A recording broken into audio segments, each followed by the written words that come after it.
স্বাধীনতার জন্য দীর্ঘ সংগ্রাম এবং ১৯৭১ সালে মহান মুক্তিযুদ্ধের মধ্য দিয়ে চূড়ান্ত বিজয় অর্জিত হয় ১৬ ডিসেম্বর। এই বিজয়ের মাধ্যমে বাঙালি জাতির জীবনে রচিত হয় সবচেয়ে বড় গৌরবের অধ্যায়। মার্চে শুরু হওয়া যুদ্ধ ডিসেম্বরে এসে তীব্র আকার ধারণ করে। কোণঠাসা হতে শুরু করে পাকিস্তানি হানাদার বাহিনী। এ সময় দেশের বিভিন্ন প্রান্ত ও অঞ্চল থেকে আসতে থাকে বিজয়ের খবর।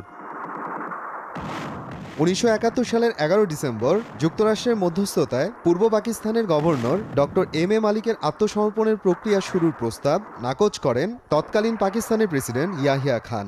এদিকে রণাঙ্গনে যৌথ বাহিনীর সঙ্গে বিভিন্ন স্থানে জোর সংঘর্ষ শুরু হয়। কোনো সংঘর্ষেই পাকিস্তানি বাহিনী যৌথ বাহিনীর সুসংগঠিত আক্রমণের মুখে টিকতে পারেনি।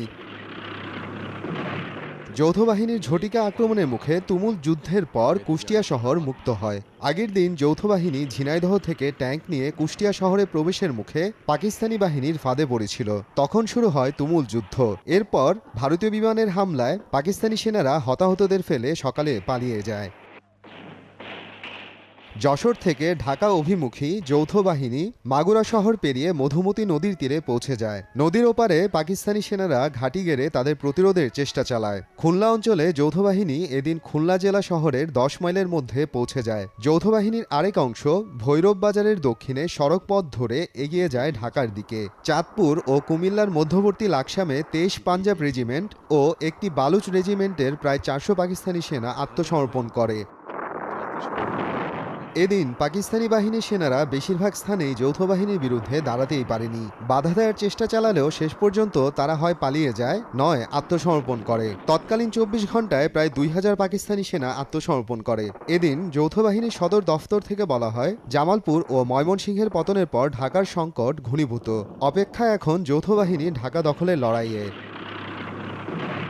যশোর সম্পূর্ণ মুক্ত হওয়ার পর ১১ ডিসেম্বর যশোরে আওয়ামী লীগ আয়োজিত জনসভায় স্বাধীন বাংলাদেশের ভারপ্রাপ্ত রাষ্ট্রপতি সৈয়দ নজরুল ইসলাম ও প্রধানমন্ত্রী তাজউদ্দিন আহমদ যশোর শহরের টাউন হল ময়দানে পৌঁছালে জয় বাংলা ধ্বনি দিয়ে তাদের অভ্যর্থনা জানায় উপস্থিত বিপুল জনসমাবেশ।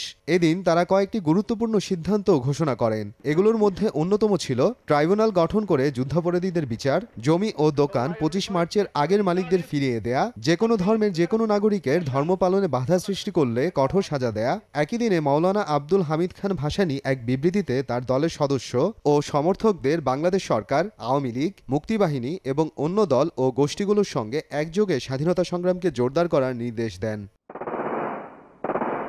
১০ ডিসেম্বর মিত্রবাহিনীর ভুল তথ্যের ভিত্তিতে ঝিনাইদহ থেকে ট্যাঙ্ক বহর নিয়ে কুষ্টিয়া শহরে প্রবেশ করলেই শুরু হয় পাকিস্তানি বাহিনীর সঙ্গে যুদ্ধ। আর এটাই ছিল